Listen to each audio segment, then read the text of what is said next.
Bismillahirrahmanirrahim. Assalamualaikum warahmatullahi wabarakatuh. Waalaikumsalam. Yang kami hormati Bapak Ketua Yayasan Gria Sehat Istana, Ustadz Burhanuddin. Kemudian tak lupa kami hormati pula para trainer yang tidak bisa kami sebutkan satu persatu. Kemudian Bapak Ibu yang kami hormati pula.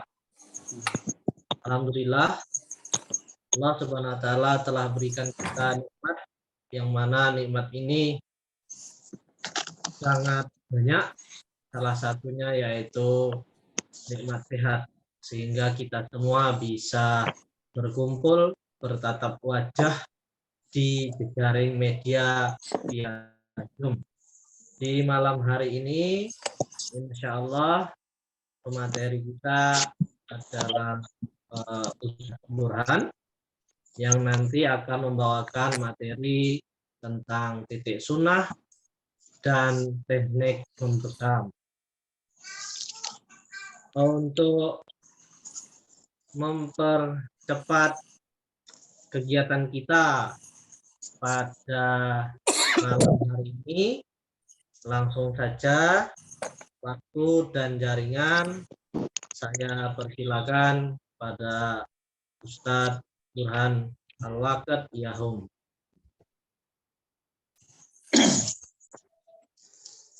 Assalamualaikum warahmatullahi wabarakatuh. Waalaikumsalam warahmatullahi wabarakatuh. Bismillah, alhamdulillah, salatu wassalamu ala rasulillah sayyidina wa maulana Muhammadin sallallahu alaihi wasallam ibni abdillah wa ala alihi wa sahbihi wa mawalah la hawla wa la quwata illa billah. Yang saya hormati host pada kegiatan Zoom kali ini, Sekjen Yayasan Gria Sehat Istana, Bapak Ustadz Muhammad Khalid, dan semua peserta yang telah hadir, jajaran trainer yang tidak bisa saya sebutkan satu persatu. Di pelatihan pada malam hari ini, marilah kita bersama-sama mulainya dengan basmalah. Bismillahirrahmanirrahim. Bismillah. Kegiatan pada malam hari ini diberikan kemudahan, kelancaran, dan keberkahan oleh Allah Subhanahu wa taala. Baiklah Bapak Ibu peserta pelatihan Bekam Ahli Utama Yayasan Gria Sehat Istana yang saya hormati. Langsung saja kita membahas pada sesi ketiga ini tentang titik sunnah dan teknik membekam. Yang mana pada pertemuan yang lalu kita telah membahas tentang pengertian dan sejarah bekam. Tentu Bapak, Ibu, dan Saudara telah memahaminya. Sehingga untuk mengaitkan pembahasan, perlu saya cuplik sedikit tentang sejarah bekam.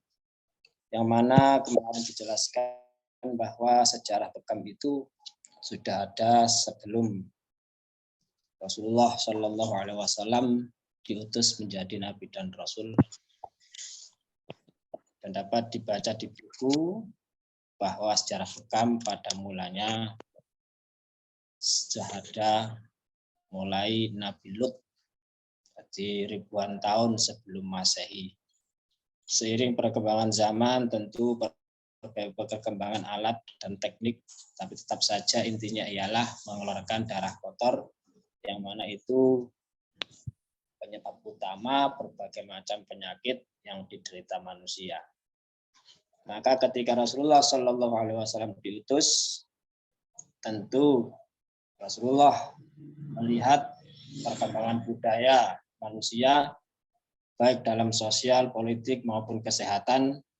Tentu Rasulullah menyaksikan sendiri, dan ada budaya yang dihapus karena tidak baik, ada yang diganti yang lebih baik, dan ada budaya yang tetap dilestarikan, bahkan direkomendasikan oleh Rasulullah Shallallahu Alaihi Wasallam. Di antaranya jual beli termasuk hal kesehatan, metode pengobatan, metode herbal tradisional Arab Saudi Arab sana, kemudian juga bukam. Itu termasuk budaya manusia yang berkembang, sudah ada sebelum Rasulullah, dan ketika Rasulullah diutus direkomendasikan pulang karena itu baik dan tidak menyimpang dari syariat. Maka ketika peristiwa Isra Mi'raj dipertegas lagi dengan perintah para malaikat, ketika Nabi Muhammad Mi'raj ke Sidratul Muntaha, setiap malaikat yang beliau jumpai berpesan, mur ummataka bil hijamah. Muhammad, perintahkan umatmu untuk berbekam.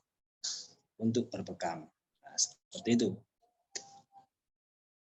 Kemudian Rasulullah Shallallahu Alaihi Wasallam pun menjalani bekam, tentu dalam tanda petik sesuai kebutuhan beliau. Tidak mungkinlah Nabi itu mengidap penyakit berat seperti sekarang ini, ada gagal jantung, atau ada ginjal, atau ada paru, atau ada yang lain-lain yang tentu itu mengurangi kesempurnaan beliau. Sehingga terstrukturlah titik sunnah. Istilah sunnah itu istilah asing bagi kita sebagai ahli bekam atau yang mengawali bekam. Itu Bapak Ibu sudah membaca buku atau file PDF-nya tentang titik sunnah. Apa yang dimaksud titik sunnah? Sesuai pemahaman Bapak Ibu sekalian. Silakan diawali dari Pak Azmi.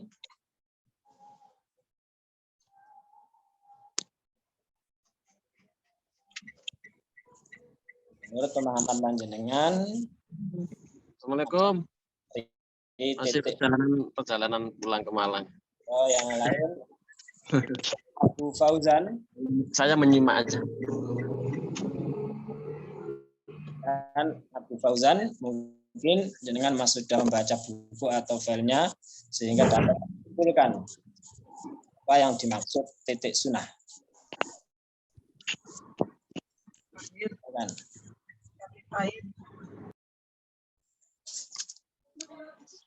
Ya, Assalamualaikum warahmatullahi wabarakatuh. Waalaikumsalam warahmatullahi wabarakatuh. Titik sunnah adalah titik yang diajarkan atau yang biasa Rasulullah SAW berbekam pada titik-titik tersebut. Alhamdulillah, ya demikianlah titik sunnah, titik yang Rasulullah SAW pernah berbekam di titik itu. Maka istilah sunnah ini dinisbatkan pada perilaku, ucapan, kemudian contoh atau sifat yang berkaitan dengan Rasulullah. Itu sunnah. Berbeda halnya dengan hadis. Kalau hadis itu mencakup 4 unsur, perilaku, perbuatan, ucapan, ketetapan, dan sifat. Sedangkan sunnah itu berkaitan dengan diri Rasulullah. Maka diistilahkan titik sunnah. Titik yang pernah Rasulullah berbekam di titik itu. Itu semua telah tahu, banyak hadis-hadis yang menjelaskan tentang titik-titik sunnah. Kemudian untuk menambah hazanah kita, mungkin sebagian Bapak Ibu sudah tahu atau mungkin belum tahu tentang titik sunnah itu berimplementasi berpahala atau tidak. Tentu kita sebagai pembekam harus mengetahui informasi-informasi yang berkaitan dengan dunia perbekaman, termasuk titik sunnah. Menurut sepengetahuan Bapak Ibu yang hadir, saya minta pendapat dari Pak JJ. Hadir Pak JJ? Ya, hadir. Hadir, Pak. Menurut pemahaman panjenengan, titik sunnah sesuai yang disampaikan Bu Ummu Fauzan tadi, titik yang Rasulullah pernah berbekam di titik itu. Istilah titik sunnah apakah berimplementasi pahala atau tidak menurut pemahaman jenengan? Ini sebagai Ya. khazanah saja. Silakan. Saya untuk sekarang menyimak aja dulu. Saya minta maaf. Ya. Saya menyimak dulu untuk sekarang karena masih di luar kota ini. Alhamdulillah. Ini dilanjut. Bahwa titik sunnah itu titik yang pernah dilakukan oleh Rasulullah berbekam di titik itu, ya benar. Untuk berimplementasi pahala atau tidak, kalau kita telusuri dari ahli-ahli hadis dan ahli hukum, ternyata tetap ada dua kutub pendapat. Yang pertama itu tetap berpahala, karena menganggap titik sunnah itu sebagai sunnah yang berpahala. Ada yang menganggap itu bagian dari hal-hal yang mubah saja, karena implementasinya atau hubungan eratnya tentang teknik atau metode atau perbuatan membekam itu berkaitan dengan kesehatan yang notabene ialah urusan duniawi saja. Nah, kalau menurut pendapat yang pertama yang berbicara sunnah, tentu kita sudah sepakat lah. Kita juga sering berpromosi untuk bekam kita bahwa bekam sunnah, sehingga audien kita atau konsumen kita, customer kita itu tersugesti berpahala. Tapi perlu diketahui ada pendapat yang mengatakan bahwa bekam itu hal yang mubah, termasuk titik sunnah itu titik yang dilakukan Rasulullah itu implementasinya mubah saja. Jadi tidak ada unsur berpahala. Ini pendapat kedua. Tetapi di antara dua pendapat itu ada yang lebih masyhur. Yang mana pendapat tersebut ialah bahwa bekam itu mubah. Dalam arti perkara yang jika kita kerjakan tidak berakibat pahala ataupun dosa. Itu yang lebih masyhur. Tetapi sama halnya dengan mubah-mubah yang lain, bisa kita niati untuk ibadah. Sehingga walaupun mubah, bekam yang kita lakukan tetap akan dapat berpahala. Seperti halnya seorang pasien berbekam berniat berobat. Sehingga kalau sehat saya akan ibadah. Maka berbekamnya menjadi sarana kesehatan yang kesehatannya digunakan untuk ibadah dan berbekamnya juga berpahala karena menjadi sarana ibadah. Penterapisnya juga sama. Saya niat membekam untuk mengobati saudara saya kalau sehat supaya digunakan untuk ibadah. Maka penterapisnya juga dapat pahala. Itu yang masyhur seperti itu. Itu hazanah-hazanah tentang titik sunnah yang berkaitan dengan perilaku Rasul berbekam di titik itu. Perluasan masalahnya tadi, apakah implementasi pahala atau tidak, sudah saya jelaskan. Tentu kita tidak perlu menyampaikan ke pasien, tapi kita pembekam tentu harus menguasai medan kita, yaitu bekam dan lain-lain yang berkaitan dengan bekam. Baiklah, kita lanjutkan ke pembahasan selanjutnya tentang instrumen dasar. Instrumen dasar ini dirumuskan oleh tim trainer Gria Sehat Istana, yang mana tim kami itu mengkombinasikan antara titik sunnah dan kebutuhan umum pasien-pasien di Indonesia. Sehingga kami merumuskan ada instrumen dasar, tujuannya ialah mempermudah penterapis dalam mencakup titik sunnah dan kebutuhan dasar umumnya pasien Indonesia. Berikut instrumen dasar Yayasan Geria Sehat Istana. Puncak kepala ada umumuwis. Umumuwis titik tengah kepala. Istilah umumuwis itu bahasa Arab, induk segala penyakit. Dikatakan induk segala penyakit, wakila 300 lebih penyakit bisa diikhtiari kesembuhannya dengan dibekam di titik itu.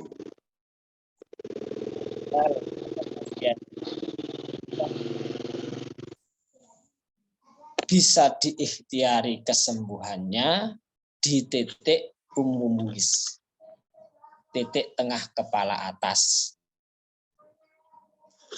Umumuwis bermakna induk segala penyakit.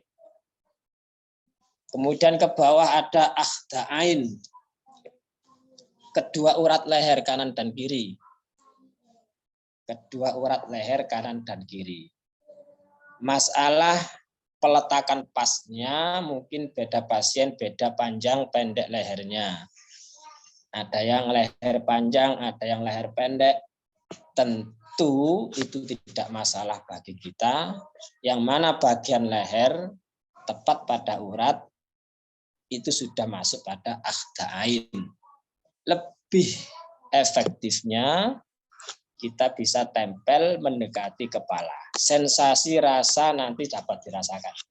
Akhda'ain yang mendekati kepala sama akhda'ain yang di tengah leher, sensasi efektif berbeda. Nah, manfaatnya itu bisa menyebabkan sakit gigi. Tekniknya tentu lebih luas ada di pelatihan berikutnya. Mungkin sebagai bocoran, misal sakit gigi sebelah kiri, akhda'ain yang perlu dioptimalkan diambil yang sebelah kiri dan seterusnya. Sakit telinga juga sama. Stroke, leher kaku tentu lebih efektif akhda'ain. Dan kemudian ke bawah lagi ada kahil. Kahil, puncak punuk. Sudah familiar kalau pembekam kahil itu. Sebagian ada yang kadang itu ada pembekam yang ragu tepatnya di mana, apakah sejajar pundak atau di ke bawah atau lebih ke atas ke leher. Sebenarnya kalau kita memahami dengan benar-benar, titik yang disebutkan itu enggak harus pas seperti lubang jarum harus kemasukan benang, tidak. Sedikit tertarik kop itu sudah cukup. Maka tidak perlu kita mempermasalahkan pas atau tidak pas. Ya di situ gitu aja. Kan beda orang kadang beda. Kadang ada orang itu lehernya panjang, pundaknya lebih rendah. Sehingga kahilnya tidak sejajar dengan pundak, lebih ke atas lagi. Ada orang yang beda lagi, kahilnya sejajar pundak. Nah, kalau kita rumuskan itu kahil sejajar pundak, maka kita akan bingung kalau ketemu orang yang kahilnya tidak sejajar pundak. Maka dari itu penentuan titik-titik yang ada itu tidak sama dengan lubang jarum yang dimasuki benang, harus pas, tidak. Ya di situ gitu aja. Sedikit bagiannya ketarik kop, ya sudah di situ sudah benar. Kahil ini membantu menyembuhkan 72 penyakit yang berkaitan dengan organ dalam. Sebagaimana umumis tadi, induk penyakit dapat membantu menyembuhkan lebih dari 300 penyakit. Kahil itu membantu menyembuhkan lebih dari 72 penyakit yang berkaitan dengan organ dalam. Maka penyakit dalam apapun dapat diikhtiari kesembuhannya dengan mengambil di kahil. Kemudian ke samping kahil ada al-katifain. Al-katifain dua bahu, dua pundak, kedua bahu kanan dan kiri. Nah, itu kedua bahu kanan dan kiri. Sama dengan pembahasan tadi, jenengan boten usah bingung atas bahu atau samping bahu. Jenengan bisanya nempel di mana kopnya, ya di situ. Karena bermacam-macam orang, bermacam-macam tekstur bahunya. Ya bahu ya situ, bahu. Kemudian turun lagi ke jantung paru. 2 titik di bawah kahil itu jantung paru. Nah, kalau saya pribadi, setiap pembekaman itu jantung tidak pernah saya tinggal. Karena jantung itu isinya darah. Nah, bekam itu ya darah. Maka untuk menurut pemahaman saya, minimal untuk meringankan derita pasien, saya selalu mengambil jantung. Mungkin yang lain bisa saya tinggal, mungkin tidak perlu paru, tidak perlu ginjal, bisa saya tinggal. Tapi ketika jantung, saya pemahamannya itu jantung itu isinya darah. Maka saya mesti ambil jantung. Maka di sini dirumuskan jantung itu termasuk instrumen penting sehingga dijadikan rumus dasar di Yayasan Gria Sehat Istana. Turun lagi ke area lambung, liver, hati, lambung itu jadi satu. 3 tersusun itu biru-biru 2 itu penting. Turun lagi pinggang, alwarik pinggang, pinggang kanan, kiri sama saja. Hanya saja nanti di pembahasan selanjutnya ada yang kita lebih optimalkan, di mana yang lebih dibutuhkan itu lebih dioptimalkan.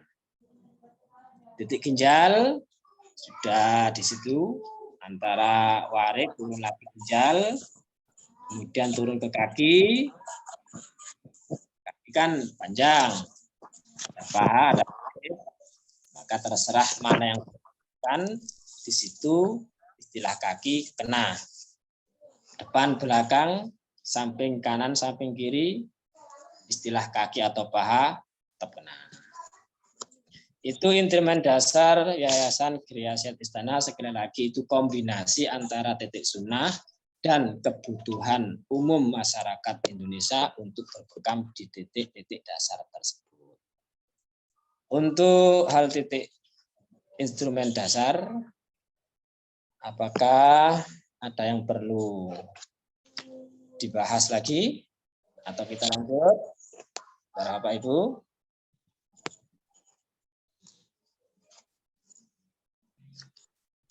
Untuk instrumen dasar, apakah perlu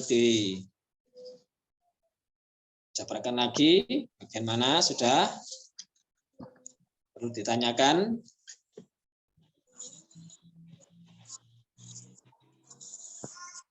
Sudah ya? Yang dari awal tadi saya agak terlambat. Ya, Bu? Yang pertama tadi saya terlambat. Tidak tahu yang pertama. Ibu siapa ya? Ibu Sawati. Iya. Ya, saya ini direkam ya ini ya? Tak. Ya, direkam. Oh, direkam Bu Sawati, nanti bisa disimak ulang. Oh, iya. Rekam, Pak. Nah, bisa kita lagi. Ini Pak, sambil minta tolong ya, kalau bisa untuk menyuci cupnya itu dibuatkan video lah dari awal sampai akhir cara-cara menyuci cupnya. Jadi lebih enak lah kita memahaminya. Oh ya. Ya itu insya Allah dibuatkan nanti. Apa? Terima kasih. Tutorial sterilisasi gitu ya? Oke. Baik, Allah. Kemudian ada yang lagi mau dibahas lagi sebelum kita lanjut?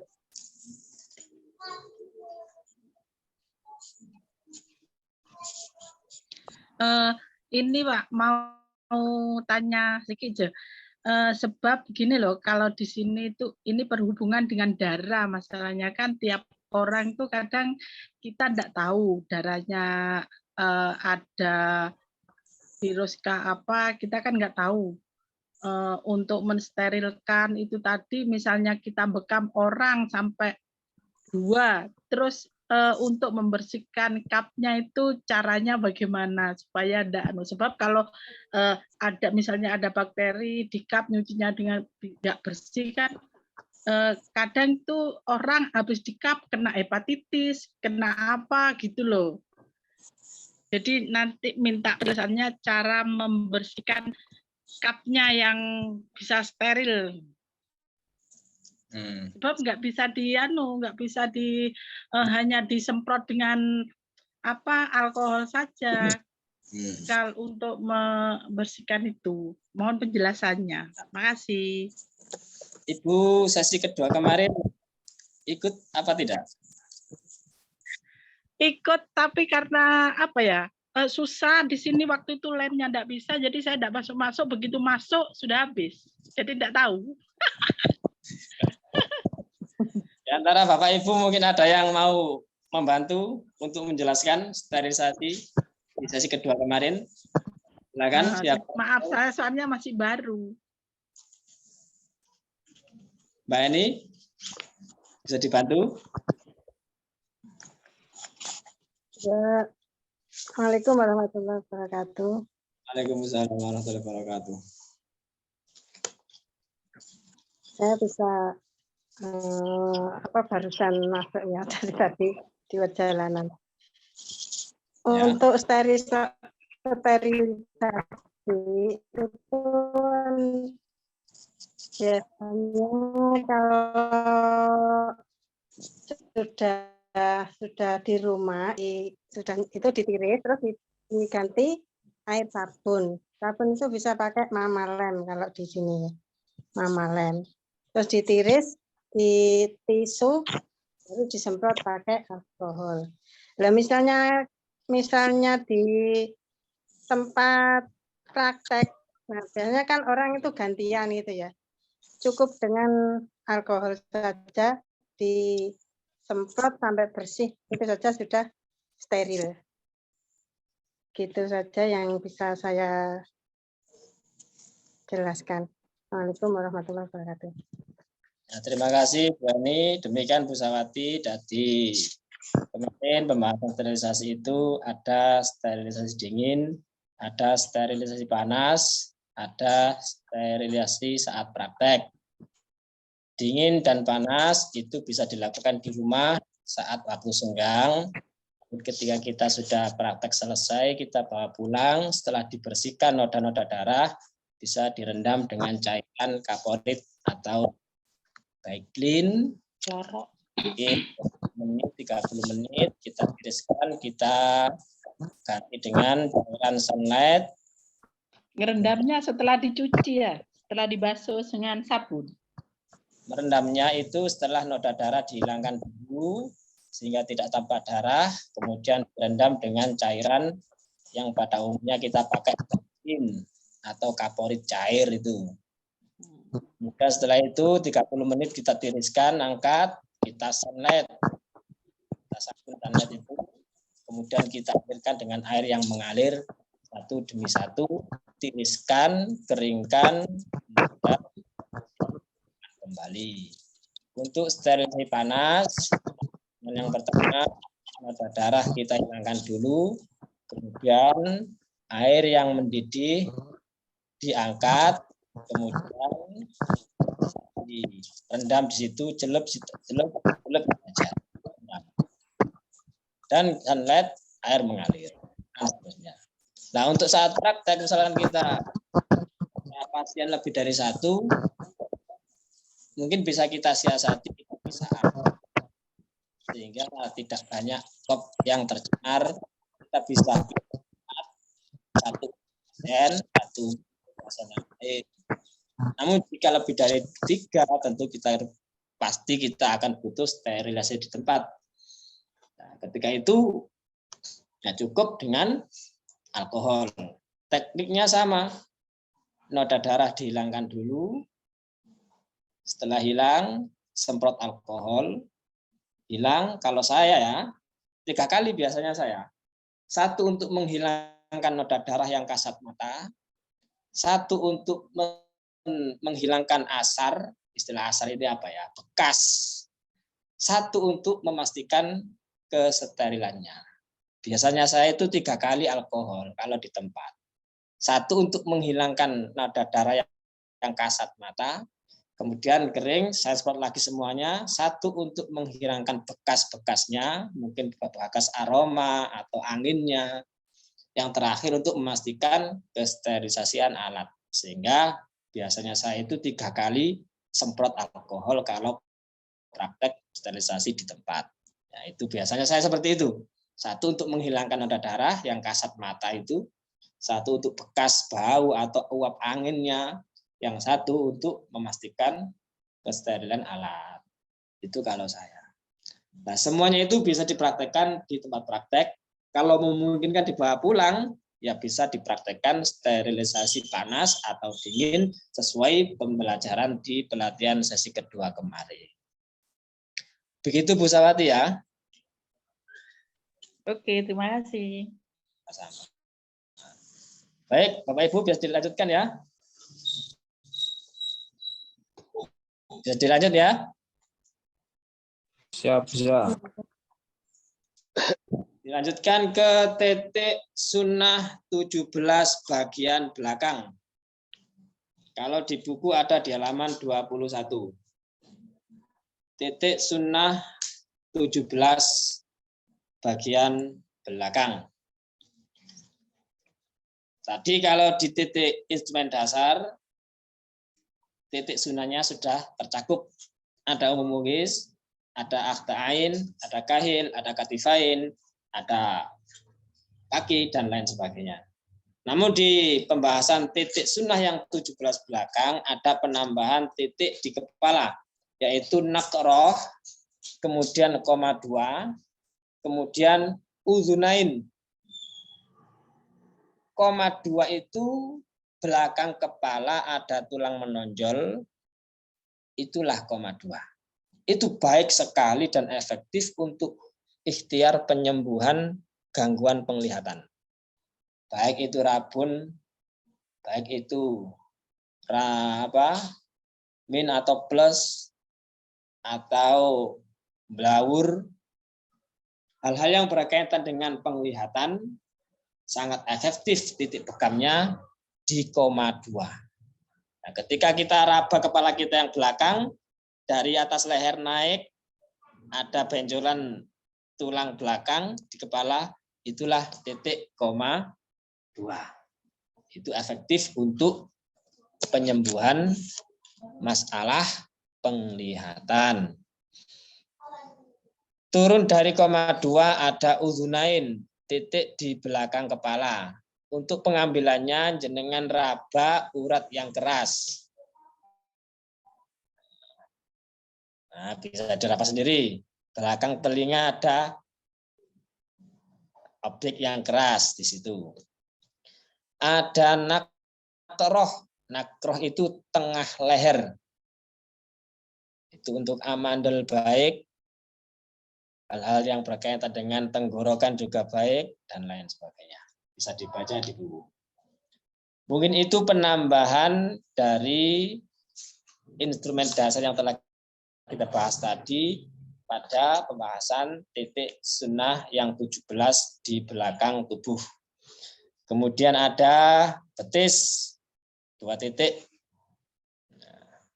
Mungkin di sebagian teman ada yang betis itu kita kasih 3, bawah lutut, bawahnya lagi, tidak masalah. Karena kalau kita membahas tentang bahasa, betis itu mana? Betis itu bawah lutut sampai mata kaki, itu betis. Maka tidak tertuju hanya 2 titik itu saja. Ketika kita memahami hal itu, kita sudah lepas dari perdebatan jumlah titik sunnah. Sudah tidak membahas titik sunnah lagi, sudah. Ada yang 8 titik sunnah, selebihnya tidak sunnah. Ada yang mengatakan hanya 10, selebihnya tidak sunnah. Ada yang mengatakan 11, selebihnya tidak. Ada yang 17, selebihnya tidak. Bahkan di GSI depan ada 26. Bagaimana kita memahaminya? Ya itu. Tadi terlalu sempit kalau dibatasi betis 2, paha 2. Padahal batas paha itu mana, batas betis itu mana, dimanapun di batas itu kita ambil, itu di paha, itu di betis. Maka dari itu kalau kita memahami hal itu, kita sudah lepas dari perdebatan jumlah titik sunnah. Jadi kalau bisa saya sederhanakan, betis digambar ada 2. Misalkan saya taruh di situ 2, di bawahnya lagi 2, apakah 2 di bawahnya termasuk titik sunnah betis? Termasuk, karena masih di betis. Kalau di sampingnya lagi, termasuk lagi. Seperti itu dan seterusnya dan seterusnya. Jadi kita tidak usah ribet membahas jumlah titik sunnahnya, tapi fokus pada organnya betis, ya betis. Berapa titik? Sebutuhnya kita. Yang penting kita butuh di situ ambil, ya ambil. Maka dari itu perlulah kita melihat di luar kotak, lebih luas. Dan kita terus pada pembahasan berikutnya. 26 titik bagian depan. Lebih ekstrim ini. Tim kami merumuskan 26 titik bagian depan. Tentu jenengan sudah bisa membacanya sendiri, makibain itu pundak, pundak itu ya di sebelah kanan kirinya leher. Kalau bahu kanan kiri leher lebih ke belakang, lebih turun. Kalau pundak pas di sebelah kanan kirinya leher. Nah, terus lagi sadyain. Sadyain itu 2 puting, 2 susu. Tentu kita tidak ambil 2 susunya, mungkin di atasnya atau di bawah terserah. Bawah dada asfalain sodri, bawah dada. Sudah jelas sudah.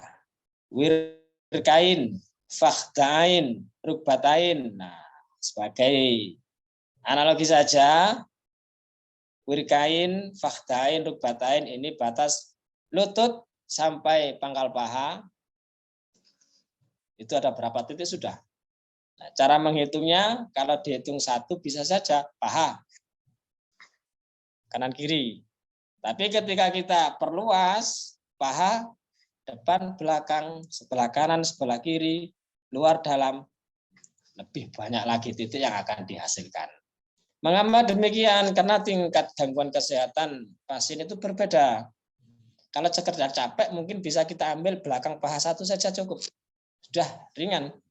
Tapi ketika asam uratnya, kolesterolnya over, kita ambil 1 titik saja, nggak ngefek. Maka kita ambil yang ini, paha depan ambil, samping luar, samping dalam ambil, paha yang atas ambil, yang belakang juga sama, mendekati pantat ambil, tengah ambil, atas ambil, semua di paha ada 1, 2, 3, 4, 5, 6, 7, 8, 9 titik di paha kiri, 9 titik di paha kanan. Dapat sunnah? Dapat. Sehatnya insya Allah lebih efektif yang itu. Karena butuh titik banyak, kita pasang banyak. Tentu kondisi pasien kita pertimbangkan kuat apa tidak. Itulah maka kita nggak usah ribet dengan perdebatan jumlah titik sunnahnya.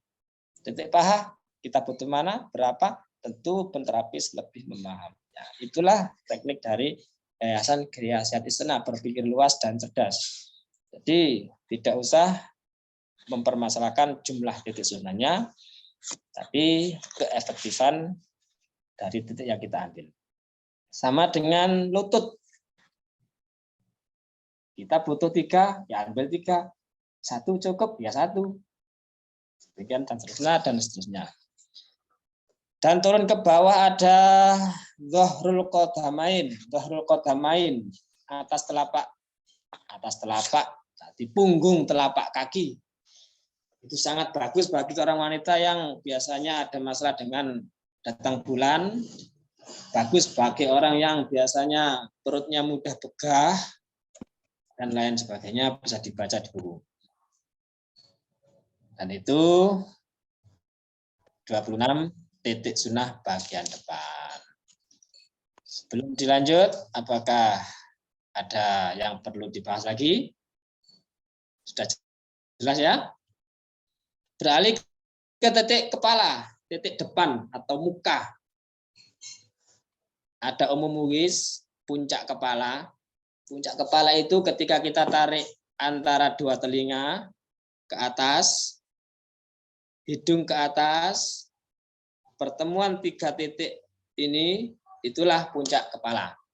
Nanti ketika dua telinga kita tarik garis, hidung kita tarik garis ke belakang, pertemuan 3 garis itu, itulah titik umum muwis. Dan kembali ke tadi, jika mungkin ada pasien yang tidak rata tekstur kepalanya sehingga tidak bisa di titik itu, sebelahnya sedikit juga enggak apa-apa, belakangnya sedikit juga enggak apa-apa. Enggak harus tepat di situ, tidak harus. Kalau bisa ya di situ. Kalau tidak, sebisanya di mana? Ya di situ. Nah, itulah. Yafuk. Yafuk itu kalau orang sini bun-bunan. Ubun-ubun. Nanti tengah kepala maju, ada biasanya anak kecil itu lunak. Nah, itulah itu bun-ubun. Turun lagi ada hama. Hama itu yang menempel ketika sujud, itu hama. Dan zakonun dagu, ini baik untuk sakit gigi. Nanti dalam hal penjabaran perluasan titik-titiknya di muka, tentu lebih luas lagi dibahas di pelatihan berikutnya. Tentang titik-titik sunnah dan titik instrumen dasar, saya kira sudah cukup. Sebelum beralih ke teknik membekam, apakah ada yang perlu dibahas lebih lanjut?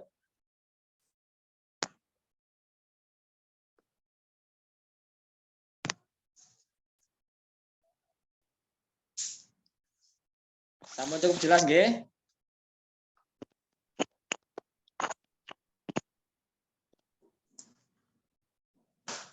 Mungkin ada pertanyaan dari Bapak Ibu.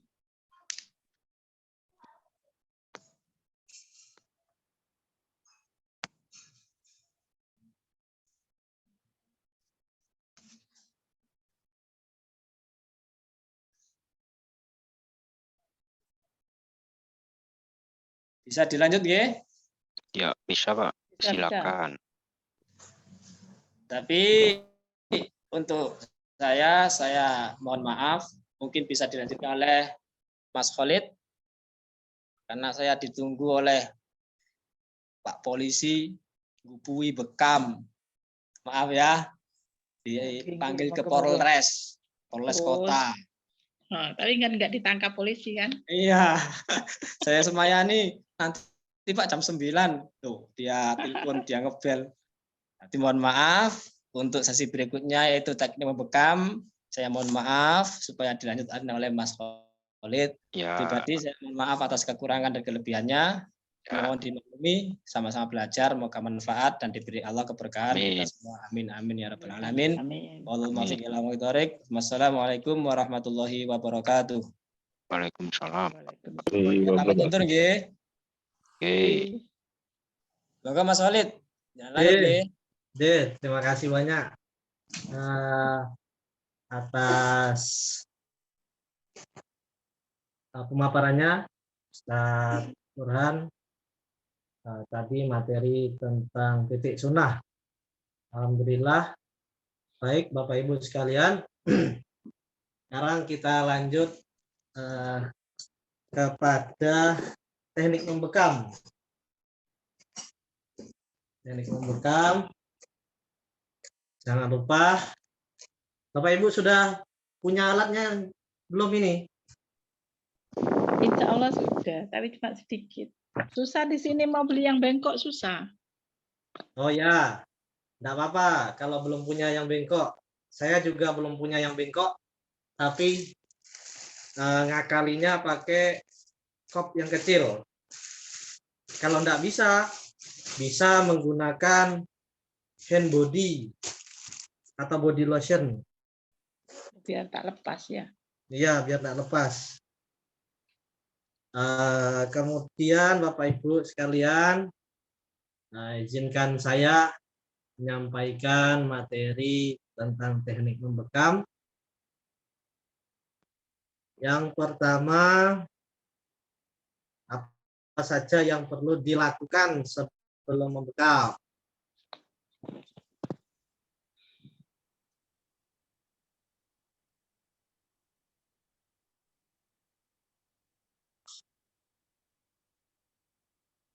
Yang pertama yaitu adab. Kita perlu adab terhadap diri kita sendiri, kemudian terhadap pasien. Otomatis menjaga adab tadi, yaitu berdoa, karena kita hakikatnya hanya bisa membekam. Yang menyembuhkan adalah Allah. Maka kita tetap minta kesembuhan kepada Allah untuk sebagai perantara kesembuhan pasien. Berkat doa kita, mudah-mudahan Allah berikan kesembuhan kepada pasien. Kemudian otomatis kita selalu menjaga kerapian, kemudian enak dipandang, kemudian kalau bisa itu pasien ketika melihat wajah kita itu sudah berkurang sakitnya itu. Nah, iya kan? Pasang muka manis. Pasang wajah manis, senyum, jangan kusam, apalagi cemberut. Karena senyum bisa untuk jadi obat. Nah, jadi pakaian rapi, kemudian kondisi kita dalam keadaan fit. Nah, setelah itu kita siapkan perlengkapan bekamnya. Kemudian kita minta pasien juga berdoa. Setelah pasien berdoa, karena tidak hanya kita yang mendoakan, tapi pasien juga harus berdoa. Ada pasien itu, dia diminta bekam oleh anaknya, tapi dia tidak mau dibekam. Ya percuma, tetap sembuhnya tidak akan datang. Karena tadi sugesti yang ada di pasien itu, masa dibekam bisa sembuh? Nah, begitu. Karena tadi dianjurkan anaknya dan merasa terpaksa tadi. Kemudian setelah itu kita lanjut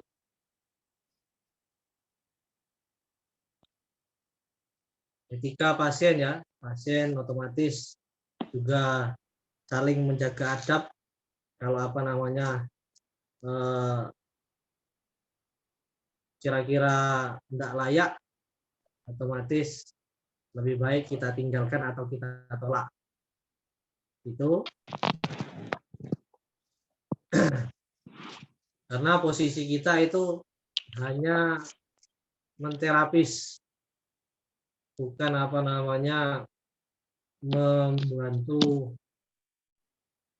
hal-hal yang lebih lah, kurang lebih gitu maksudnya. Perlengkapan Bapak Ibu sudah siap. Kalau saya alat bekamnya menggunakan Samura. Samura. Banyak yang apa namanya menggunakan Kanzu karena alasannya mudah. Kanzu itu membersihkannya enak. Kalau Samura itu susah karena masuk dalam sini susah. Bisa Bapak Ibu kalau yang Samura ada di sini yang pakai Samura. Tidak ada ya. Rata-rata Kanzu. Langsung.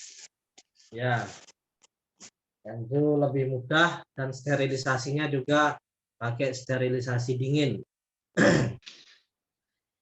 Ini Kalau alhamdulillah saya pakai Kang Yaufu. Kang Yausu. Kang Tulisannya Yaufu. premium. Premium. Tak, Ada tulisannya. ada, tapi bukan premium. Oh, bukan premium ya. Berarti sterilisasinya dingin saja. Oh, anunya pakai air dingin. Ya, air dingin, jangan air panas. Nanti penyo, bahasa Malaysianya apa penyo? Sama aja lah penyo. Oh, penyo ya, penyo ya. Iya, sama. Beda-beda tipis juga. Nah, beda tipis lah. Baik Bapak Ibu sekalian, yang pertama kita lakukan Berarti yaitu tiap mendiagnosa cup, pasien. maaf. D. Berarti tiap Gimana? cup tidak sama ya sterilisasinya. Beda. Kalau kualitasnya premium, boleh menggunakan yang sterilisasi tanah. Kalau yang premium. Tapi kalau yang biasa, kanzu, yang dingin saja lebih aman. Karena ada teman saya itu langsung. Macam kayak gini lah. Nah, itu dia aja. Di Dingin ya? sterilisasi dingin saja. Di clean. Nah, Cleanernya. pakai Tak sunlight pakai air panas kan? cuci piring. Sabun cuci piring. Nanti kinclong dia.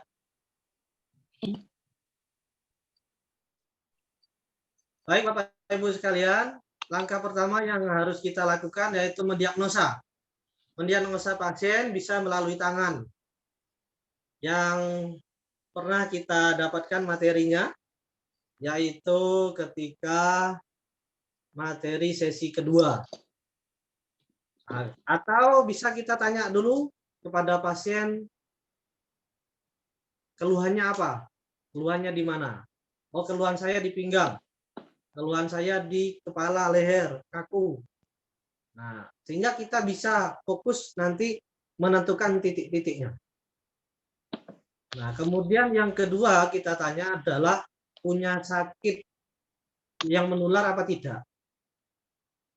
Kalau dia punya sakit yang menular, maka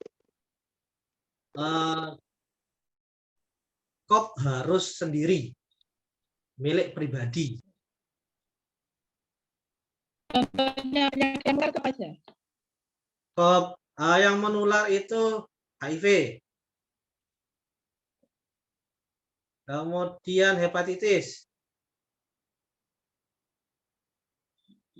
Jadi kita tetap tanya dulu kepada pasien. Kalau pasien baru lah ya, pasien baru ada penyakit menular apa tidak. Kalau penyakit apa namanya hanya gatal-gatal gitu, kita masih bisa sterilisasi. Tapi kalau kita punya pasien HIV, itu kita ada trik dan metode cara menangani pasien yang menular itu tadi. Nah, nanti di sesi-sesi berikutnya itu akan kita kupas tuntas bagaimana menangani pasien-pasien yang menular. Sedikit bocoran, untuk menangani pasien HIV itu kita harus punya tim, paling tidak 4 orang. Sehingga bergiliran. Yang kedua, nanti harus pakai APD. Yang ketiga, alat otomatis punya pasien sendiri. Yang keempat, pasien-pasien kita yang lain itu tidak boleh tahu kalau kita menangani pasien HIV. Karena itu akan merusak citra kita. Nanti takut. Ya kan? Iya, takut. Takut ketularan. Takut ketularan. Maka pasien-pasien yang lain tidak boleh tahu kalau kita sedang menangani pasien HIV. Itu Bapak Ibu sekalian. Kalau langkah kedua setelah diagnosa, kita minta pasien untuk memposisikan diri. Itu boleh duduk, boleh berbaring. Yang jelas posisi pasien itu nyaman. Nggak ada pengaruhnya setelah- duduk sama berbaring. Tidak ada bedanya, sama saja. Intinya adalah posisi pasien itu nyaman. Nah, kita tanya kepada pasien ini, terakhir makan jam berapa? Oh, terakhir makan 30 menit yang lalu. Maka titik lambungnya dibelakangkan, biar tidak ada rasa mual. Ambil atas dulu. Nah, kemudian baru ambil pinggang ke bawah. Oh, ternyata saya makannya tadi siang jam 8 pagi, sedangkan bekamnya jam 3 sore. Maka kita ambil pinggang dulu, baru kahilnya. Begitu Bapak Ibu, untuk menentukan biar pasiennya itu tetap dalam keadaan stabil. Boleh enggak diambil semua? Boleh, asal kita bisa melihat kekuatan pasien tadi. Selanjutnya, lakukan teknik luncur. Teknik luncur, Bapak Ibu mungkin sudah tahu ya, karena banyak yang sudah praktek. Caranya kita semprotkan di punggung pasien, kemudian kita ratakan dengan kop, Nah, zaitunnya sudah disemprotkan, kemudian kita ratakan di punggung pasien atau area yang hendak kita ambil kop. Kita sedot satu kali saja. Kemudian kita naik turunkan. Nah, ini akan terasa enak sekali di luncur itu. Seperti dikerok. Kayak diurut. Kayak diurut juga. Jadi ada beberapa fungsi dari peluncur ini. Yang pertama, membuang angin. Yang kedua, merelaksasikan otot-otot. Nah, setelah itu, setelah diluncur, kita tentukan titiknya. Tadi dikeluhkan di tangan, bagian sini katanya sakit. Kita ambil. Nah, kita ambil. Kemudian kita biarkan kurang lebih 3 menit atau sampai 5 menit. Sampai di sini mungkin ada pertanyaan. Bagaimana? Umur efektifnya 5 menit ya. Ya.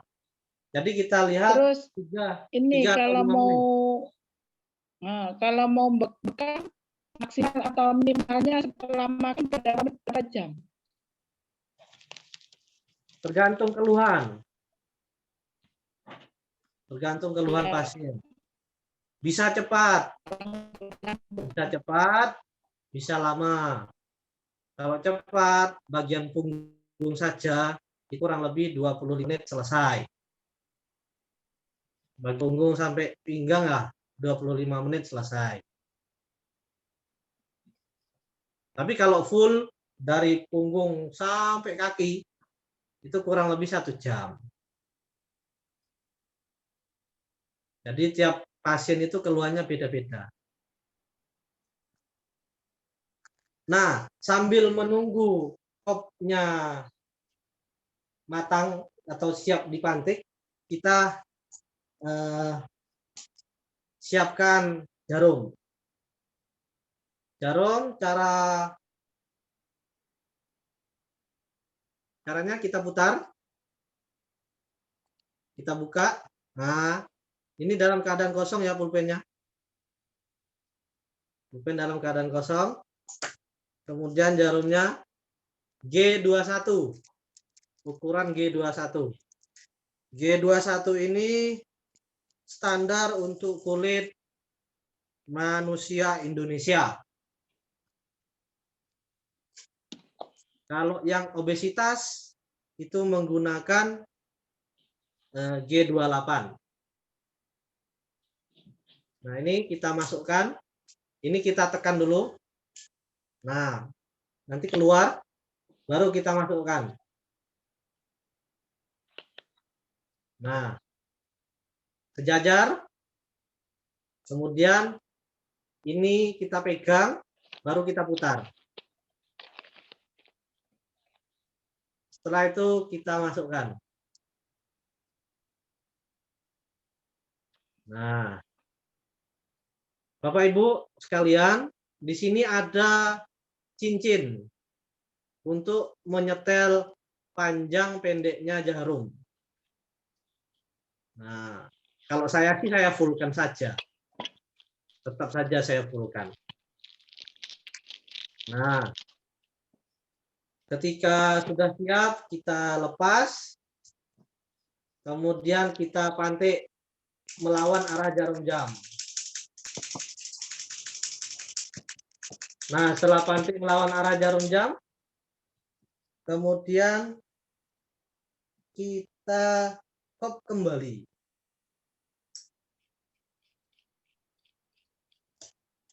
Nah,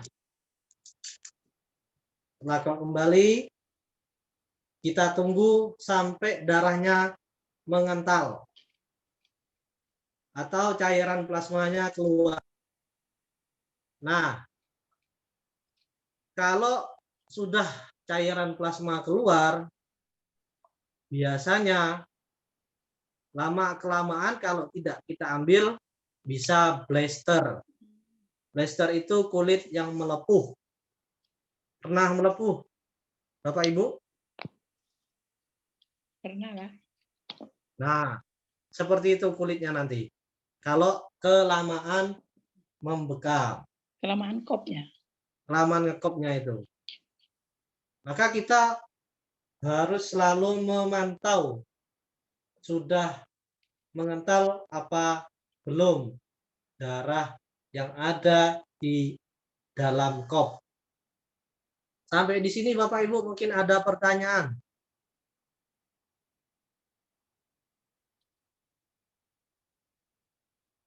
Mau tanya Pak Khalid. Izin bertanya Pak Khalid. Ya, monggo. Untuk pen ini tadi kan di full. Untuk kedalamannya itu misalkan maaf tak aktifkan videonya.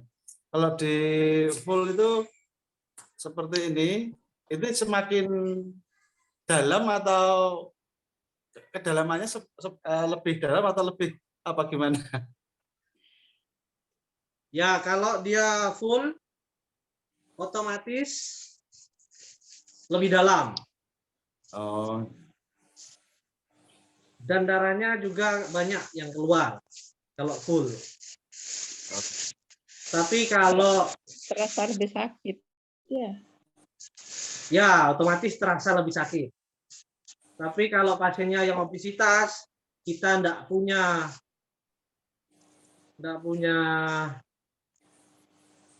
jarum 28G, maka di-fullkan saja, tidak apa-apa. Saya pernah dapat pasien, kemudian pulpen saya rusak. Nih, pulpen saya yang ini rusak. Nah, ini. Jadi, mau tidak mau saya buka, saya copot menggunakan tangan saja. Bisa. Jadi tidak harus pakai pulpen, bisa. Pakai tangan kepepet bisa.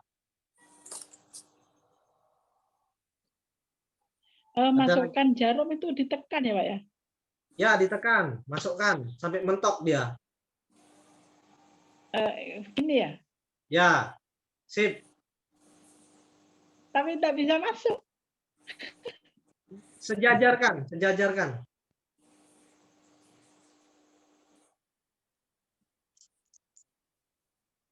di sini kan ada Oh iya ya. ada Ada. garisnya. Ada garisnya ini.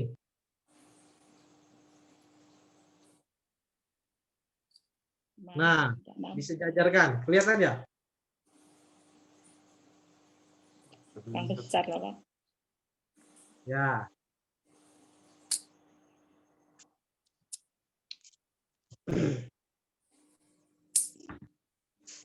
Kresek, jangan lupa Bapak Ibu selalu ada. Kalau saya posisinya selalu kresek itu di depan saya. Kresek itu. Posisi kresek. Kemudian posisi zaitun, alkohol, kemudian tisu, pompa, itu daerah sebelah kanan saya. Kemudian kalau kop bersih, itu posisinya di sebelah kiri. Sehingga ketika membekam, itu posisi kita tetap di sini. Tidak pindah-pindah. Tidak banyak gerak.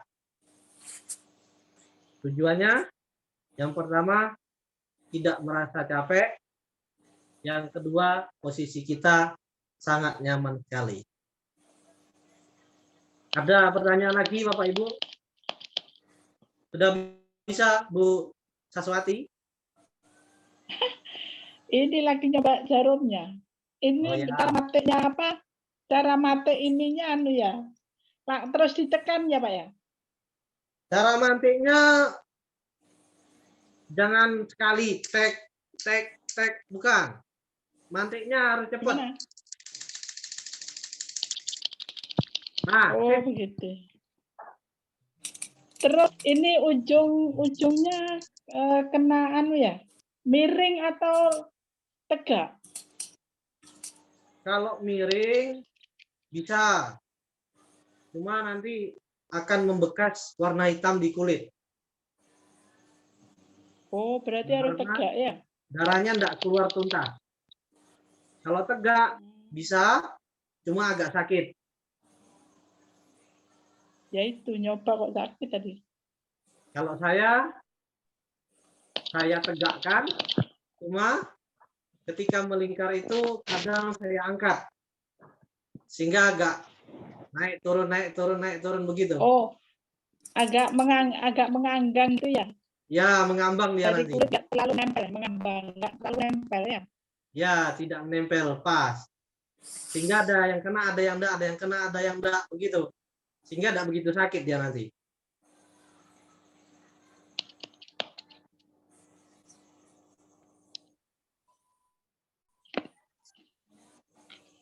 Ini jarumnya kayaknya produk dari Cina, jadi tulisannya Cina semua, ada tahu ukurannya. Tidak ada tulisan angka? Tulisan apa? Angkanya ada? Angkanya ada ini tapi Lancet 50. 21 tidak ada tulisan 21.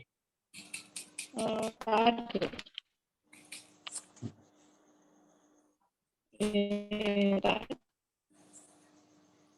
Harus 21 ya? Tidak apa-apa. Selain 21 tidak apa-apa. Oh, seperti jam jahit ya, ada ukurannya besar kecilnya ya. Ya. Baik, Bapak Ibu. Ini sudah selesai ya. Ini sudah matang. Oke. Siap diangkat.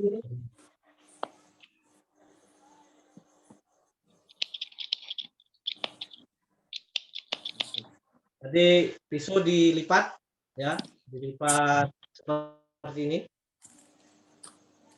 Kemudian kita miringkan. Ambil posisi yang kira-kira ke bawah. Mengalir ke bawah. Darah itu mengalir ke bawah. Kemudian Kemana yang lebih rendah di situ letak tisunya. Ya, taruh di bawah. Kemudian kita geser, tarikkan ke bawah. Nah, sehingga tidak tumpah. Sudah bersih? Kemudian masih dalam keadaan kotor, kita bersihkan dulu dari darah.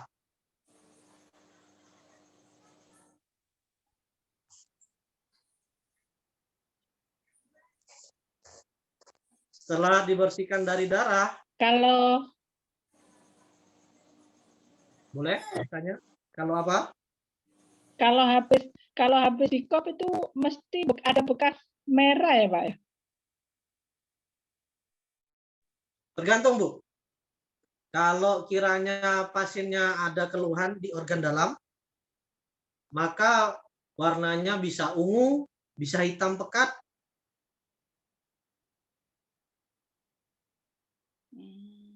Kalau tidak ada keluhan, biasanya warnanya normal. Merah Sama biasa ya. dengan kulit biasanya.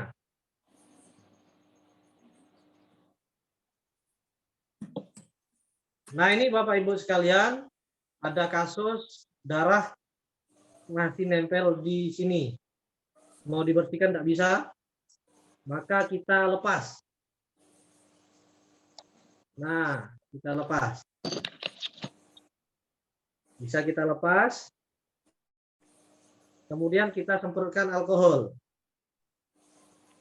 dari atas.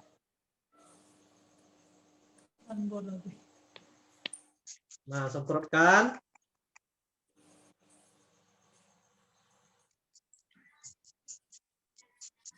Kita bersihkan. Oh, lepasnya ditarik aja. Tarik ke atas. Enggak pecah ya? Enggak pecah. Aman, aman. Enggak diputar. Enggak, langsung kita tarik aja. Tarik ke atas.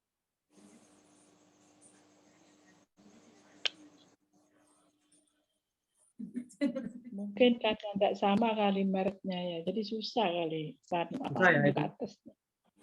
Ya. Mungkin karena masih takut susah. Ya. Yang ini ujungnya juga kita semprot. Bersihkan juga. Nah. Setelah itu kita satukan kembali. Nah, satukan kembali. Sudah bisa. Kalau yang dibekam orang tak perlu dibersihkan bersih ya. Nggak perlu disterilkan. Bagaimana? Kalau yang dibekam masih sama orangnya, maksudnya ini tak perlu disekan ya. Tetap kita walaupun tidak diambil darahnya, begitu. Enggak, maksudnya yang dibekam kan orangnya belum ganti, masih orang satu. Terus cara bersihkannya ini cukup dilap aja terus pakai bekam tempat lain. Oh enggak, kita tetap pakai alkohol. Ini kan posisi masih dalam keadaan sisa dipakai bekam ya. Sekarang kita bersihkan lagi, semprot alkohol. Semprot di dalam, semprot di luar. Kemudian dilap pakai tisu. Lap bagian luar dulu. Setelah lap bagian luar, posisi di sini kan masih bersih. Maka yang bersih ini kita masukkan ke dalam. Kita bersihkan. Nah, ketika kita rasa ini sudah bersih, oh ini ternyata masih ada darahnya yang menempel, maka kita semprot lagi. Kita bersihkan lagi bagian luar, kemudian baru bagian dalam.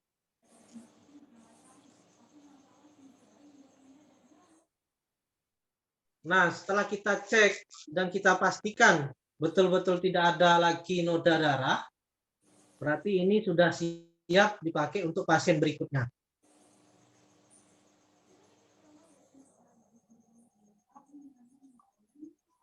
Bagaimana Bapak Ibu? Ada pertanyaan? Iya, Pak.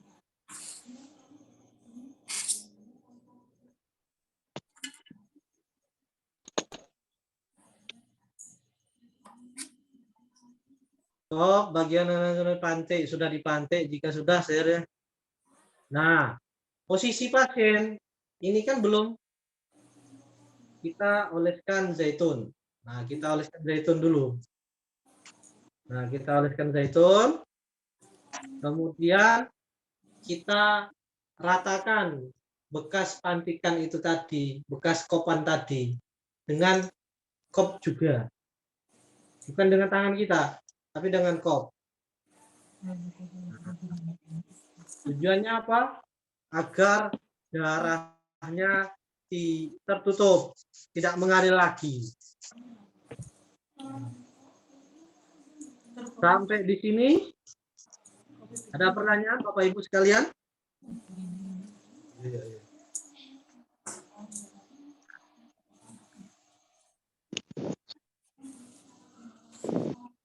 Sudah paham, Ge? Sudah. Pak Rudi mungkin ada pertanyaan? Sudah. Sudah. Ya. Alhamdulillah, jika sudah paham semuanya, sekarang kita posisi melepas sarung tangan. Nah, melepas sarung tangan. Yang satunya sudah terlepas, kita pegang, kita kepal, kemudian lepas. Nah, ini taruh di kresek. Kita taruh di kresek. Kita ikat. Nah, setelah kita ikat, kita minta pasien untuk membakar atau mengubur limbah tadi. Kalau di Malaysia enggak boleh ya? Iya, ketat peraturan di sini. Tetap ya, berarti ini kan masih ada jarumnya ini. Kena dikumpulkan, jarumnya kena dikumpul. Jarumnya ini dikumpulkan, dimasukkan dalam botol. Botol aqua atau botol apalah, botol bekas. Nah, nanti biar diberikan kepada sampah di rumah sakit.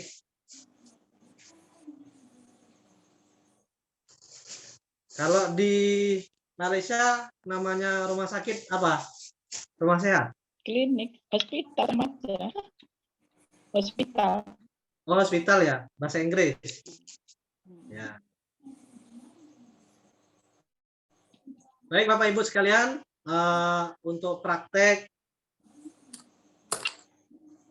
sudah selesai urutan praktek dari awal sampai terakhir karena posisi kita dalam keadaan di luar rumah.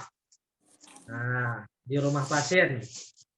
Sehingga untuk penanganan limbahnya itu cukup menggunakan alkohol. Boleh yang jelas kita pastikan bagaimana? Sarung tangan habis pakai sarung tangan kita gunakan satu sekali pakai. pasien satu. Berarti sekali pakai bangnya. Sekali pakai. Nah, kondisi bagaimana kalau kiranya kita tidak membawa sarung tangan? Solusinya bagaimana? Solusinya menggunakan alkohol. Kita semprotkan tangan kita dengan alkohol, kita usap, kemudian bekam. Kemudian beberapa titik lagi, kiranya tangan kita ini terasa kotor, kita semprot lagi. Jadi mainnya pakai alkohol. Nanti di akhir udah bersih semua, selesai, limbah udah, kita pamit izin ke kamar mandi untuk membersihkan tangan kita. Alkoholnya harus yang 70%. 70 atau 90%. Oh boleh ya. Boleh. Sebab kemarin di farmasi susah cari yang 70%. Ya, boleh bebas. Yang penting masih namanya alkohol. Ya, Bukan pakai arah. sanitizer juga bisa, hand sanitizer. Cuma mahal hand sanitizer. Oh iya, sanitizer paham. Sama saja kan, sama alkohol. Ya. Jadi tujuannya untuk Di sini membersihkan tangan. sanitizer alkohol 70% juga. Alhamdulillah, ya 70%. Ada lagi Bapak Ibu mungkin ditanyakan?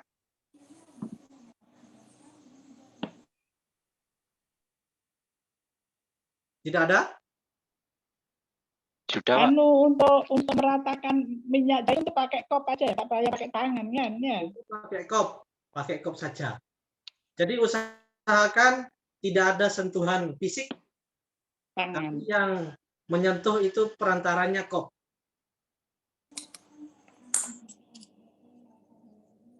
Nah, kalau apa namanya Bapak Ibu mau mengkombinasi dengan pijat, maka silakan menggunakan pijat dulu, baru bekam, atau bekam dulu, baru dipijat.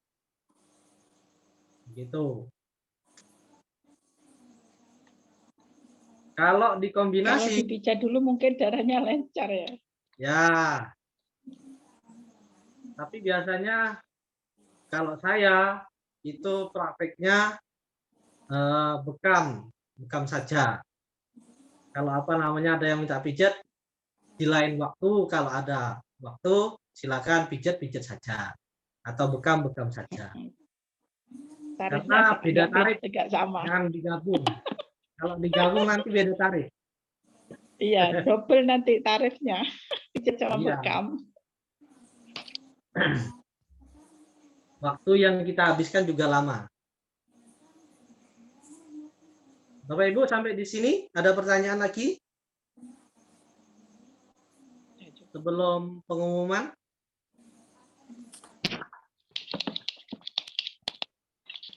Sudah cukup?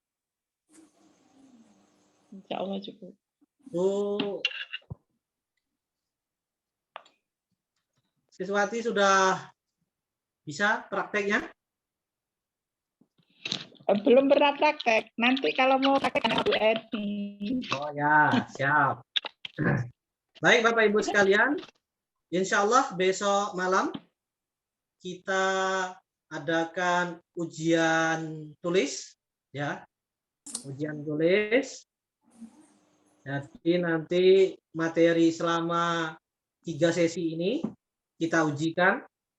Kita mau lihat bagaimana pemahaman Bapak Ibu sekalian selama 3 sesi ini. Jadi tiap 3 atau 4 materi, setelah itu ujian. 3 atau 4 materi ujian, begitu seterusnya. Biar cek kepahamannya, begitu. Jadi besok malam itu bukan pelatihan, tapi ujian tes kepahamannya. Begitulah kurang lebih. Kasus saya menyatakan itu Pak. Bagaimana? Tidak hafal. Sebab bukunya saya tidak ada, tidak punya.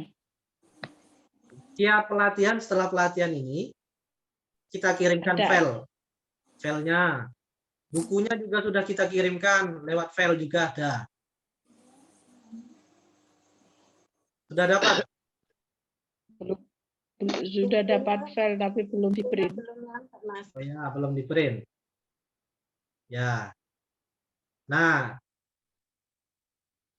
Bapak Ibu sekalian, jadi besok malam kita tes.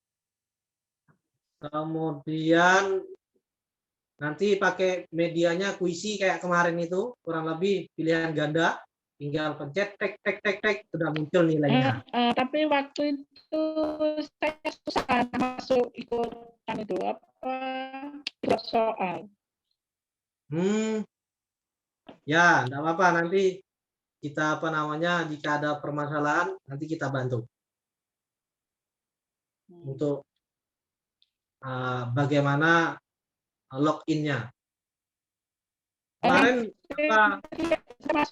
masuk apa Kesimpulan saja? sudah ada nilainya, sudah ada. Cuma belum saya screenkan, saya kirimkan ke grup belum. Ada, sudah masuk. Pas itu mengerjakan juga kan? Terakhir itu. Yang kedua kan saya tidak ikut jawab soal sebab tidak bisa masuk. Oh ya. Akhirnya tidak bisa. Susah, mau masuknya susah. Nanti kalau ada kendala boleh nanti bisa japri saya atau japri ini. Nanti kalau susah bisa masuk ke lokal, kirim aja. Begitu ya. Ya, siap. Ada lagi yang ingin ditanyakan Bapak Ibu?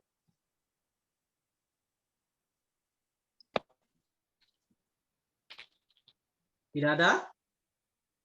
Kemudian minggu depan hari Sabtu dan Minggu itu, jadi satu minggu ini kita gunakan untuk praktek Bapak Ibu sekalian. Prakteknya 20 kasus. Jadi nanti tanggal berapa?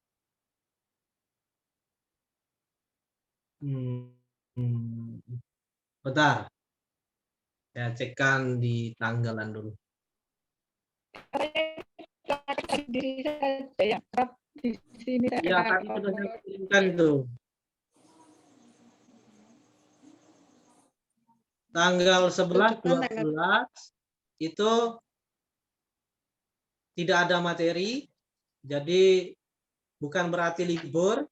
Bapak Ibu punya tugas mengumpulkan 20 kasus terdata ya.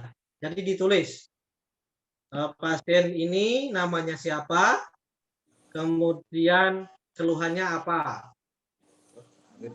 penanganannya di titik apa, begitulah kurang lebih.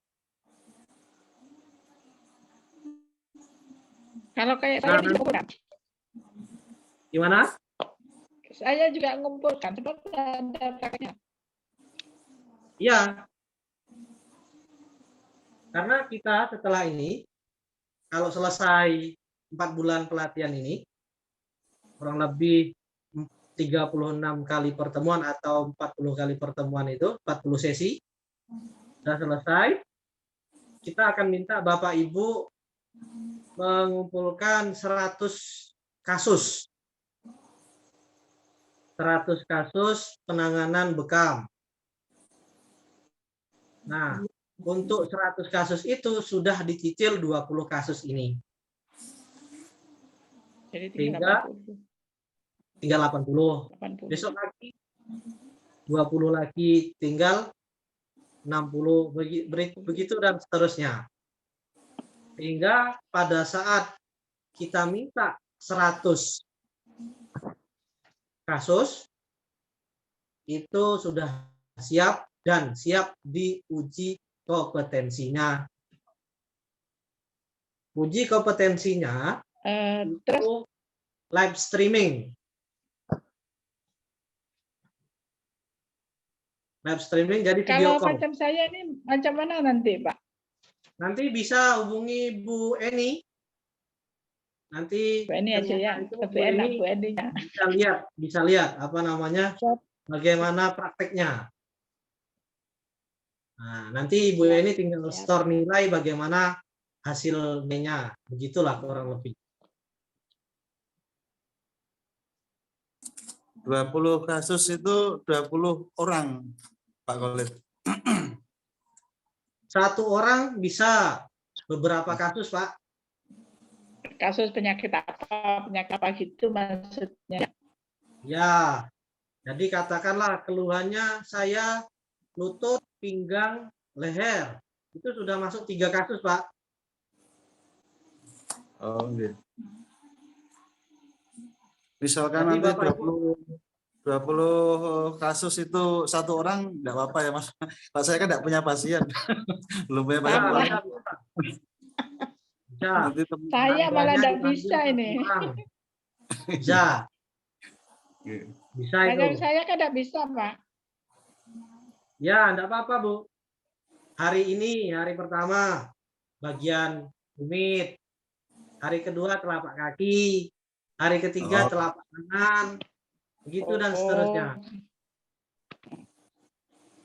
Yang jelas, di Sebab beda gini, Pak. tempat.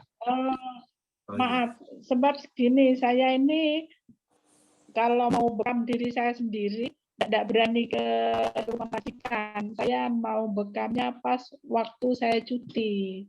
Cuti saya kan hari, kayak 1 bulan sekali saya ambil. Jadi tidak bisa lah kalau sering-sering mau praktek bekamnya. Bekam diri sendiri aja, enggak apa-apa, Bu. Gimana? Bekam diri sendiri enggak apa-apa. Udah 1, ini udah 8. Sudah pernah. Ah, Sudah pernah. enggak. Maksudnya begini loh. Gimana? Belum pernah, saya belum pernah, sebab kan masih baru tahap belajar. Ya. Untuk bekam diri saya ini loh, tidak bisa setiap waktu, sebab saya cutinya kan 1 bulan sekali, 2 hari. Jadi terbatas lah waktu untuk bekam diri saya sendiri, maksudnya begitu.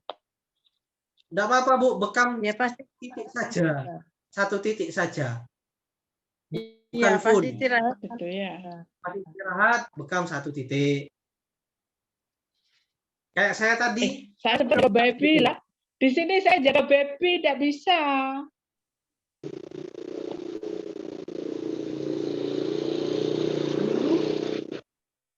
Ada hari liburnya, hari seminggu. Liburnya 1 bulan sekali 2 hari. Oh gitu. Ini saya bisa Nah, los enggak ikut. apa-apa. Enggak, saya ini Nggak ikut online ini bisa los bebas karena saya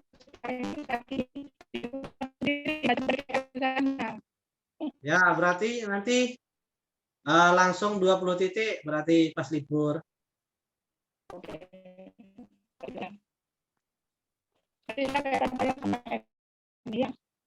Ya. Ya. Enggak apa-apa.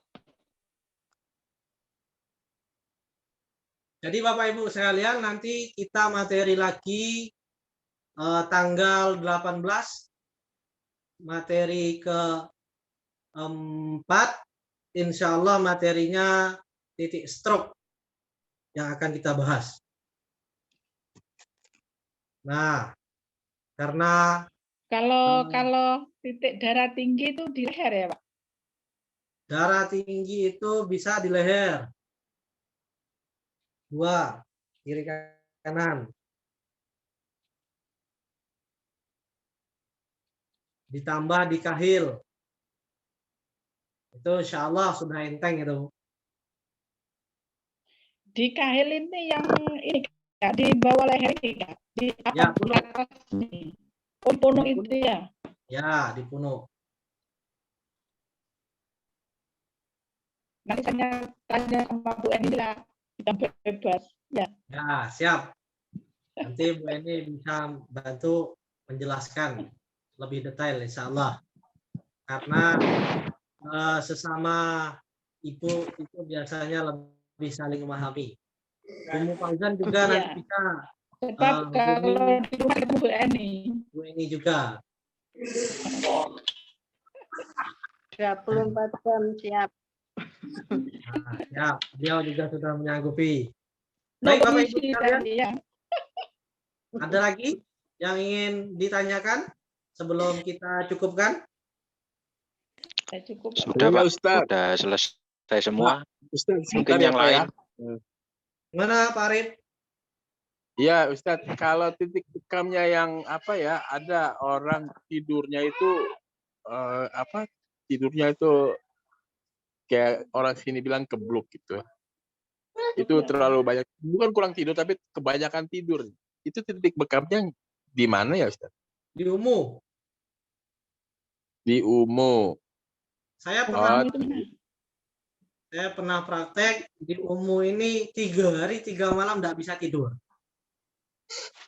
Oh, di sini ya. Posisi dalam keadaan fresh badan itu. Jadi UMU diambil. Itu enak sekali. Badan fresh.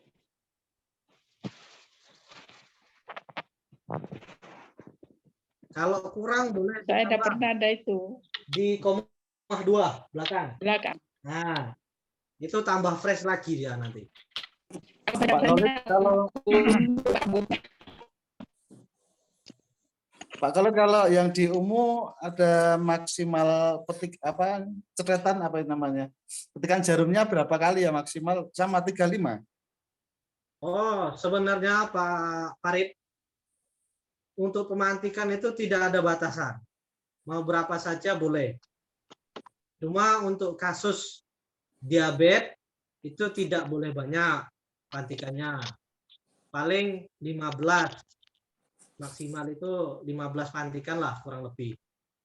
Yang lainnya boleh. Banyak boleh. Semakin banyak semakin bagus. Tapi pasien semakin sakit. Karena kita punya waktu 7 detik untuk memantik pasien tadi agar pasien merasa tidak sakit itu tadi. 7 detik. 7 detik ya. 7 detik itu kita maksimalkan. Mampunya kita berapa kali mantik. Maka harus tiap hari itu latihan gini. Oh. Sambil di jalan nanti mainnya. Ini saya baru kali ini pegang, Pak. Kalau kita biasanya hanya tek tek tek tek, wah lama. Pasien akan sakit. Tapi kalau sudah begini, insya Allah pasien tidak sakit. Nggak rusak ininya. Allah tidak rusak. Yang diabetes ukuran tidak lebih dari 15 itu diabetesnya berapa ini? Tingkat diabetesnya. 200 ke atas. 200 ke atas tidak lebih dari 15 ya. Ya. Kalau lebih dikhawatirkan lukanya lama sembuh. Maksudnya? Karena yang punya penderita diabetes itu luka itu susah sembuhnya, Bu, lama. Oh, ya. Ya, sakit gula itu loh. Maka untuk memantiknya tidak usah banyak-banyak. Kalau sebelum bekam ada enggak pantangan makanan? Intinya sebelum bekam itu tidak terlalu lapar dan tidak terlalu kenyang. Sedang-sedang saja ya. Terlalu lapar itu nanti pingsan. Terlalu kenyang bisa muntah. Oh, begitu. Kalau terjadi pingsan, maka pasien boleh kita pompa kakinya itu. Naik, turun, naik, turun, naik, turun. Jadi kaki diluruskan. Dari kaki. Nah. Kemudian dilipat. Dilipat. Ya, dilipat. Kemudian sudah kita pompa Macam sudah. jantung tuh. Nah, kakinya kita naikkan di atas, posisi kaki di atas. Nah, tidak sejajar. Jadi ketika berbaring itu pasien, nah kakinya di atas. Setelah itu kita minta agar ada teh hangat lah, atau yang hangat-hangat kita minumkan. Insya Allah nanti sudah normal lagi. Tidak usah khawatir, tidak usah panik kalau terjadi kasus pasien pingsan. Nah, saya kasih bocoran, kalau kiranya tidak tidak ingin ketahuan pasien itu pingsan atau tidak, kita minta pasien itu posisinya berbaring saja. Jadi kalau pingsan juga tetap posisinya di situ. Nggak juga. ketahuan. Nggak ketahuan. Tapi Tipu-tipu kalau dia namanya. duduk, ketahuan.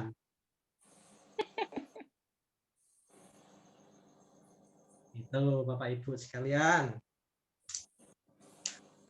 Ada lagi mungkin yang ingin ditanyakan?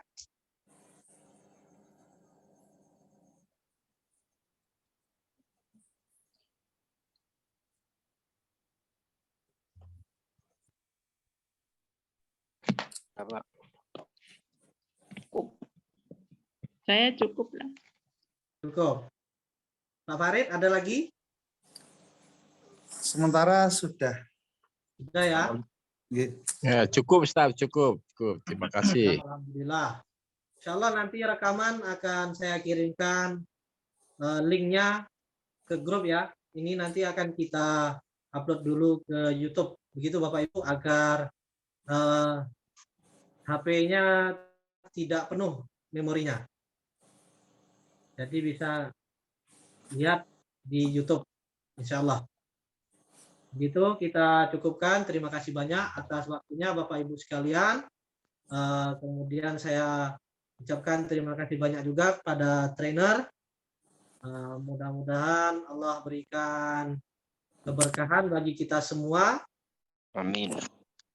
Dan mudah-mudahan ilmu yang kita dapat pada malam hari ini bermanfaat dan barokah. Amin. Amin. Kita tutup dengan bacaan hamdalah. Alhamdulillahirabbil alamin.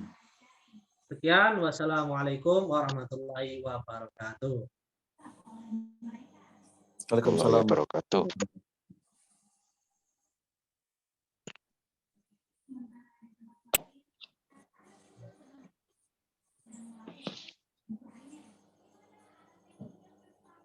Kemudian kita